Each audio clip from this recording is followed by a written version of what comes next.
Cubas, un magíster en gestión judicial, quien, como todos los lunes, por supuesto, le damos la cordial bienvenida y agradecerle. Hoy hablando de un tema que tiene que ver con el tratamiento normativo, que tiene que ver obviamente con el matrimonio homosexual, un tema sin duda interesante y que ha cobrado vigencia sin duda en los últimos años. ¿Qué tal, doctor Camus? ¿Cómo está? Muy buenos días. Buenos días, Bruno. Buenos días al equipo y buenos días también a todos los televidentes, ¿no?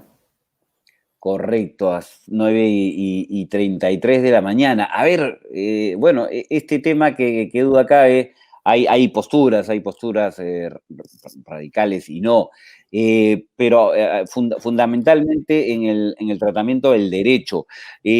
¿Cuál es el fundamento legal para que RENIEC no reconozca el matrimonio homosexual?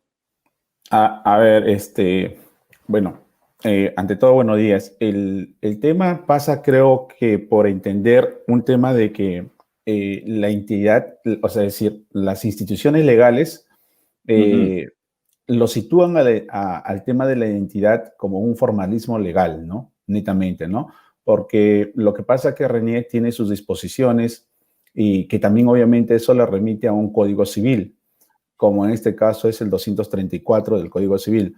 Es decir, la RENIEC tiene una disposición que es el artículo 40 de la ley 26497, en la cual remitía en este caso y remite al Código Civil, que es el 234, donde obviamente dice que el matrimonio está consensuado o concertado por un varón y una mujer, ¿no? Y creo que ahí está el punto, ¿no? La distinción entre estas dos estatus o dos posiciones que obviamente es tomado solamente en esa opción de que el matrimonio es una relación entre un varón y una mujer, ¿no? Y creo que ahí es donde obviamente vemos ese tema que la RENIEC como una institución ve en este caso las uniones o el derecho a la identidad como una cuestión inorgánica, ¿no? Inorgánica porque se basa solamente en la ley, ¿no? A pesar que hay pronunciamientos favorables dentro de la institución como es el Poder Judicial, ha tenido posiciones bien a la vanguardia, pero sin embargo la RENIEC sigue poniendo esos temas de formalismo, ¿no? Como decir lex et dura lex, ¿no? La ley es la ley, ¿no? Entonces, si nosotros vemos que tiene esas dos caras de la misma moneda, que en este caso es a ver, voy a poner el tema del volumen, ya, ahora sí. Entonces, Ahora sí.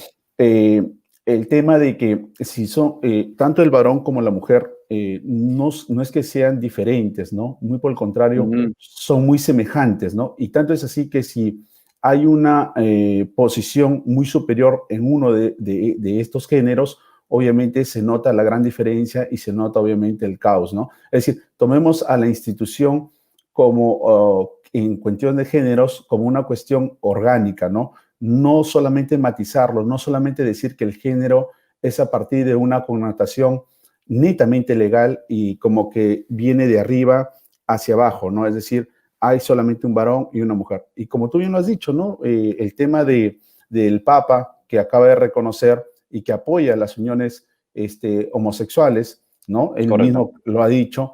Entonces, yo creo que hay que estar un poquito a esto, que el derecho, la normatividad, debe estar un poquito a la vanguardia, ¿no? Es un tema que preocupa en un tema de legislación, pero lo que sí, lo que me alegra a mí es que el Poder Judicial ha estado a la vanguardia, porque yo he estado revisando sentencias a raíz de varios casos y he visto que Ujú. hay pronunciamientos muy favorables con respecto a la identidad y al reconocer este tipo de uniones, ¿no? Perfecto. Sí, interesante. Y a ver, el no reconocer al matrimonio homosexual, en cierta forma, a ver, vulnera el derecho a la identidad. En este caso, el artículo 2 de la Constitución nos dice que todos tenemos derechos fundamentales, ¿no? Como Ujú. personas, como sujetos. Y el inciso 1 dice a la vida y a la identidad y a su identidad. Entonces, no solamente ello, sino que también si seguimos con los demás incisos, vamos a ver que dice que también tendremos derecho a la igualdad ante la ley, ¿no? Y nadie debe ser discriminado por ningún motivo, en este caso, ni de raza, ni de sexo, ni de idioma, ni de religión. Entonces, si todos somos iguales ante la ley y nadie debe ser discriminado por razón de sexo y protege, en este caso, la Constitución, el derecho a la identidad, entonces yo creo que falta un poquito de interpretación, en este caso no solamente por la RENIEC, sino quizás por otras instituciones, pero obviamente que esto en ningún momento está excluyendo uniones homoafectivas, ¿no? Es decir, del mismo género.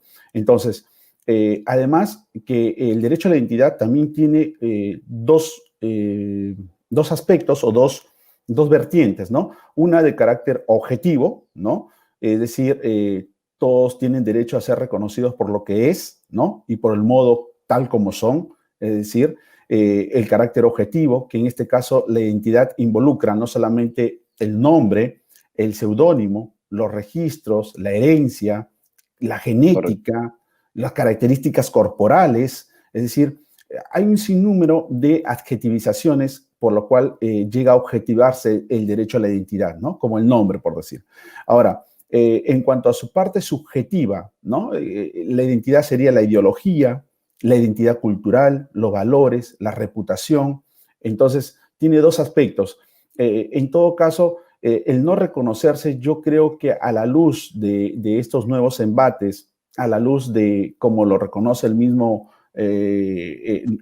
Papa, ¿no? Dentro de una concepción laica, en la cual apoya estas uniones homosexuales del mismo género. Entonces, yo creo que justamente hay un término que se llama living constitution, ¿no? Es decir, una constitución viviente. En Estados Unidos mucho se practica ello y también esa ha sido la dirección. Recordemos que hace 2 años en Italia también se reconoce el matrimonio homosexual, en Argentina, es decir, y nuestra jurisprudencia, es decir, tenemos la Constitución que yo veo que sí protege el derecho a la identidad, que no hace discriminación, muy por el contrario, en ningún momento dice que no pueden unirse relaciones homoafectivas, pero y la jurisprudencia, nuestro Poder Judicial también, obviamente, ojo, que sí ha reconocido en primeras instancias, claro, que por una cuestión de formalidad, por decir, le explico brevemente, en el término de que alguien plantee por una formalidad que se le venció el plazo, ¿no? Para que pueda apelar.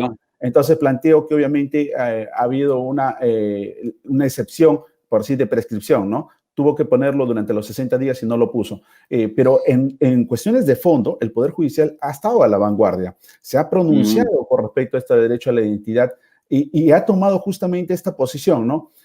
Una constitución viviente, ¿no? Es decir, el Poder Judicial ha dicho, el Tribunal Constitucional reconoce que la Constitución debe ser una constitución viva, a la vanguardia. En ese sentido, en ningún momento de la Constitución, cuando uno lee, excluye en este caso esas relaciones o esas uniones homoafectivas. Y es más, el trato a la dignidad, el trato a la igualdad, el trato al no ser discriminado. Y entonces, bajo esa posición, el Poder Judicial ha dicho, sí, me parece que está fundado y obviamente esa es la posición. Pero el problema también pasa por temas administrativos, creo yo, ¿no? Y justamente eso de la identidad involucra, es un tema muy amplio, pero que sí merece, obviamente, que sea mejor aplicado dentro de nuestra realidad, ¿no? A ver, sí, más adelante vamos justamente a precisar esa temática, como también el tratamiento internacional. A ver, existen casos. En todo caso, ¿cuál es la frecuencia sobre el reconocimiento de este tipo de matrimonios en el Perú? El reconocimiento no solamente pasa por un tema de un reconocimiento extranjero, es decir, hay situaciones en donde se reconoce el matrimonio, por decir, un peruano, como en el caso del señor Ugarteche, con un mexicano, obviamente se casan allá en México, se reconoce y obviamente lo quieren aquí homologar y decir, ¿sabes qué?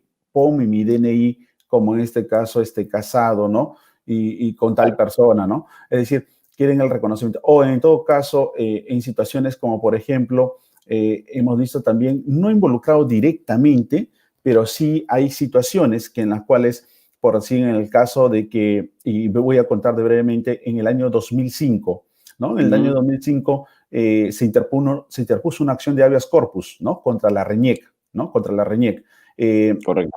¿Y por qué se interpuso eso? Para rectificar el nombre. ¿Cómo se llamaba el nombre de esta persona de características masculinas? Se llamaba Karen Mañuca, ¿no? Se cambió a Karen Mañuca, es decir, el Poder Judicial dispuso, mire, eso es lo que yo digo, ¿no? Es decir, el Poder Judicial dispuso que se cambie de nombre a un sujeto que es de rasgos masculinos, se le cambió a Karen Mañuca, ¿no? Se le cambió. Y ese proceso se dio en el año 1989.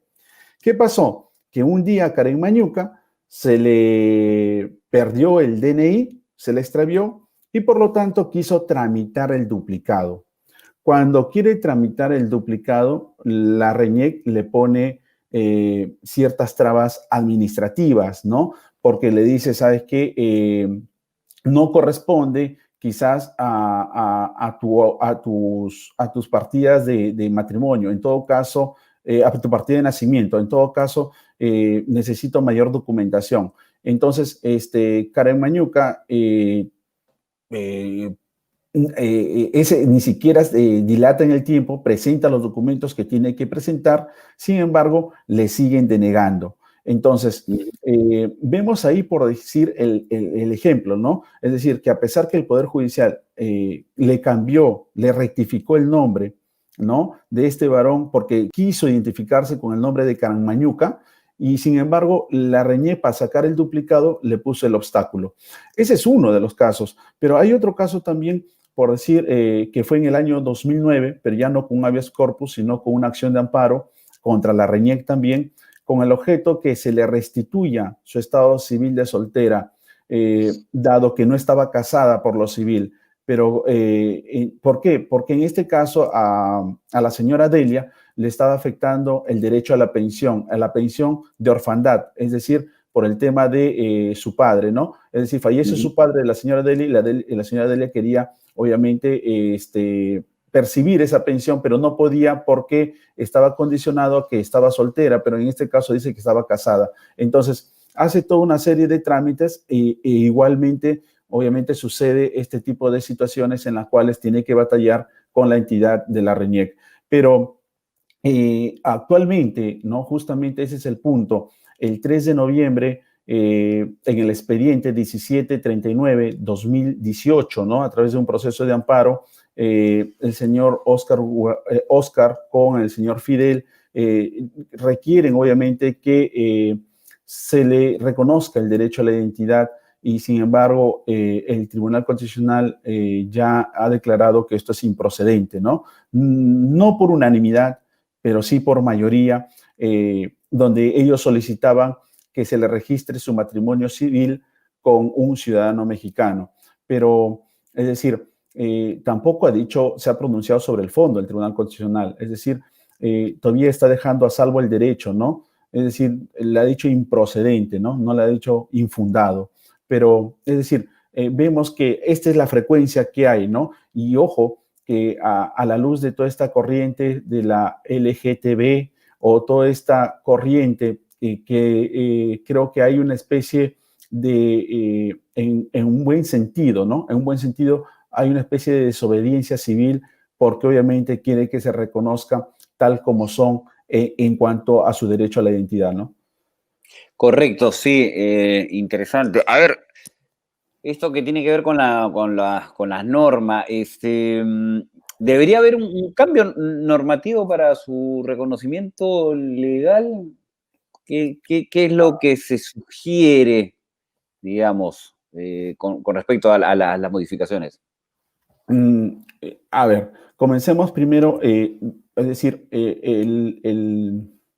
la Constitución propiamente dicha, ¿no? Si nosotros Ujú. tratamos de verlo de manera armoniosa, y donde dice que tenemos que tener respeto esto a la identidad, a la igualdad, al no trato discriminatorio por razón, Correcto. por raza, sexo, no solamente ellos, sino también viendo que el Tribunal Constitucional también obviamente ha puesto un hito al tratar de armonizar el artículo 3 y 43 de la Constitución, ¿no? En el caso, por decir, de Roberto Nesta, donde obviamente contra un artículo, el artículo 4 del decreto de urgencia 140-2001, es decir, ha marcado una pauta histórica en la cual la Constitución es una realidad viviente. Entonces, teniendo en cuenta que si la Constitución es una realidad viviente y así lo ha establecido el Tribunal Constitucional, por lo tanto, es decir, lo que está normado debería reflejar lo que está en la realidad, ¿no? Porque es una constitución viviente, ¿no? Es decir, no tenemos esa unión del varón y la mujer, como diría el gran maestro Héctor Cornejo Chávez, especialista en derecho de familia, viene del Código Civil de 1852, es decir, del siglo XIX. Ya estamos en el siglo XXI y por lo tanto veamos ese devenir del sujeto de derecho como una situación de orgánica, ¿no? Una situación orgánica, es decir, nos preguntamos, ¿refleja realmente un documento la identidad, el sentir de un sujeto de derecho? Creo que eso es lo que hay que preguntarnos. Ese papelito azul refleja Ujú. lo que es en realidad el ser humano, es decir, sus emociones, su situación, su forma de sentirse ante una sociedad, es decir, esa parte ontológica, incluso como persona, como sujeto de derecho. Es decir, eso debe entenderse, es decir, es un devenir, por eso yo decía, es un devenir del sujeto de derecho. Si el sujeto de derecho se siente identificado de una forma distinta, ¿por qué no? Como un transexual, como un Ujú. homosexual, como una lesbiana, como un gay, ¿por qué no aceptar esas categorías? Es decir, ¿por qué no? ¿O acaso ese papelito azul es lo que le determina al ser humano? Y creo que ahí está lo inorgánico, creer que la identidad es ese fotoché azul, ¿no? Es ese fotoché azul. Pero eso es obviamente inorgánico, porque lo orgánico es lo que está vivo, lo que siente ese sujeto de derecho. No deja de ser una persona, y al ser una persona es un sujeto de derecho, y su devenir es tal como se siente, y esa es su identidad, ¿no? Esa identidad. Ahora, claro, si vemos una concepción netamente histórica, si vemos que la familia es la cédula primera y vital de la sociedad, Ujú. como la llamó Juan Pablo II, ¿no? Juan Pablo II llamó que obviamente la familia es la cédula de una sociedad, pero no lo es por su origen, ni tampoco por ese proyecto programado, ¿no? Sino que lo es porque hay un sentir en la sociedad. Y entonces, eso se hace a través de fórmulas legales o a través son de ciertas percepciones que tenemos aquí en esta caja negra, son percepciones que Correcto. ya creo que ya no escapan ni siquiera, porque lo que o sea, y lo que entendemos dentro del derecho, la norma es un constructo, un supuesto de hecho con una consecuencia, pero no tiene ningún contenido. No tiene ningún, el contenido lo va a dar el operador jurídico. Por lo tanto, o el contenido lo va a dar la parte administrativa, en este caso que le otorga el duplicado del DNI y todo ello. Ujú. Entonces, Correcto. es decir, si nosotros vamos a ponerle contenido moral a cada norma, a decir solamente se reconoce como familia varón y mujer, ya no estamos en el siglo XIX, estamos en el siglo XXI Ujú. y a pesar, yo creo que esta es la palabra, tenemos que entender que hay que ser tolerantes, ¿no? La tolerancia es la base de una sociedad.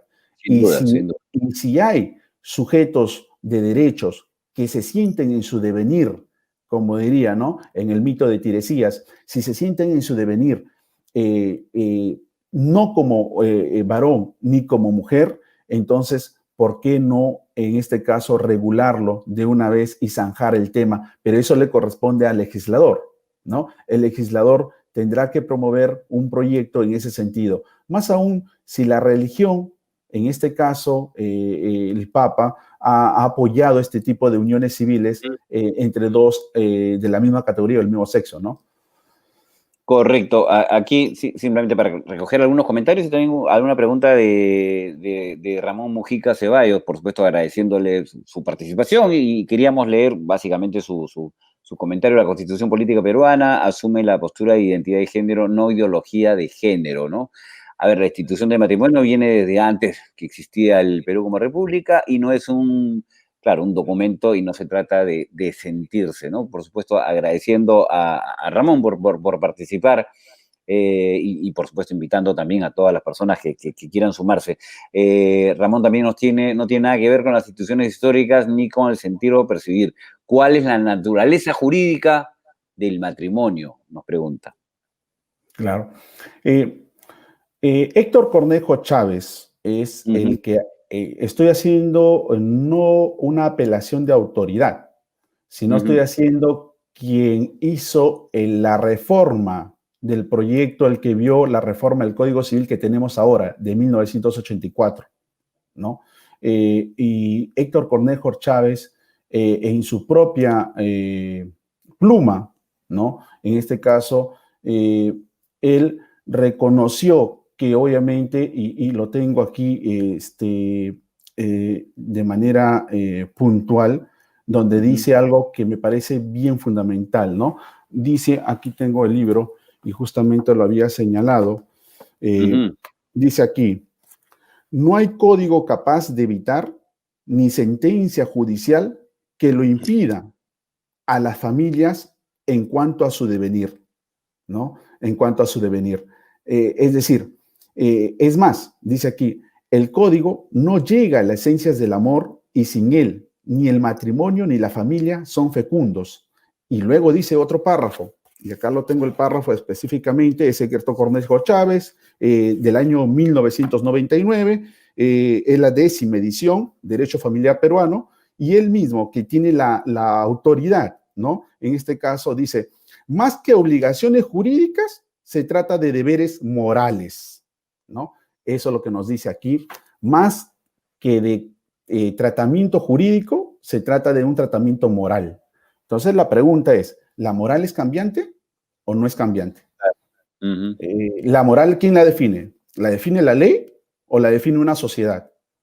Entonces, negar a esa sociedad, y Héctor Cornejo Chávez decía que, es decir, no es una fórmula legal el matrimonio, ¿no? Ese de decir que es un varón y una mujer, sino que es una concepción, es un tratamiento moral, y la moral pertenece al campo, obviamente, de la ética, ¿no? Y la ética como virtud, entonces, va a ser cambiante porque va a depender de una sociedad, ¿no? Va a depender de una sociedad. Y yo por eso yo digo que vamos a tener opiniones encontradas, pero lo que yo digo es hay que ser tolerantes y hay que escuchar, ¿no? Hay que escuchar, ¿no? Que eso nos permite a una sociedad más civilizada también, ¿no? Totalmente de acuerdo, ¿no? Y que prevalezca la tolerancia en todos sentidos, en realidad. Claro, hablaste un poco del tratamiento internacional y me gustaría finalmente terminar básicamente con, con las diferencias que existen, o de repente para apuntar a algunas situaciones que se dan en la región cercana, ya ni siquiera irnos ni a Europa ni a Estados Unidos, sino a ver en la región, ¿cuál es el tratamiento en este derecho internacional con respecto a este tema? Claro, justamente en una de las sentencias, y no solamente una de las sentencias, sino también, ojo Bruno, que nuestro defensor del pueblo, ¿no? El defensor del pueblo se ha pronunciado con respecto a este punto y se han pronunciado varias personas con esa tolerancia, con esa sensatez, yo digo, con esa prudencia, entendiendo esto. un punto que es muy cardinal, la opinión consultiva 2417 de la Corte Interamericana de los Derechos Humanos, la cual establece que todas las uniones permanecen con el fin de formar una familia, merecen igualdad de derechos y protección. Dice aquí, sin importar la orientación sexual, ¿no? Sin importar la orientación sexual. Creo que ahí está el punto. Es decir, la Corte Interamericana de Derechos Humanos ha reconocido en una opinión consultiva sin importar la orientación sexual, ¿no?